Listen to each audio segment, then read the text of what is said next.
আমরা এখন যাচ্ছি পিডব্লিউডি পাড়া, তো ওখানে গিয়ে ঠাকুরটা দেখবো। তো এখানকার এই কী যেন নাম ছিল রে, তো যাই হোক প্রথম ঠাকুর আমাদের খুব ভালো লাগলো, ভূতিয়া একটু থিম করেছিল, কিন্তু এবার যাচ্ছি পিডব্লিউ পাড়া, ওখানে গিয়ে দেখি কেমন কী থিম। এই আমার সাথে ব্লগে থাকে, হ্যাঁ আমার পাশে, তো প্রতিবার ও লজ্জা পায়, ক্যামেরার সামনে আসতেই লজ্জা পাবে, ঠিক আছে, শুধু পাশ থেকে হাসবে আর কিছু করবে না। আমরা আসলাম তো, কিন্তু দেখছি ইনকমপ্লিট, এখনো হয়নি পূরণ।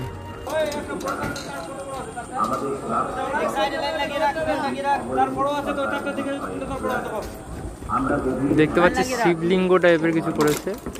এইমাত্র আদ্রি স্পোর্টিং ক্লাব থেকে আসলাম, তো ওখানে এখনো পূরণ হয়নি সব কিছু, যা থিম করছে ওরা, জানি না কেন হয়নি, আজকে তো কাজ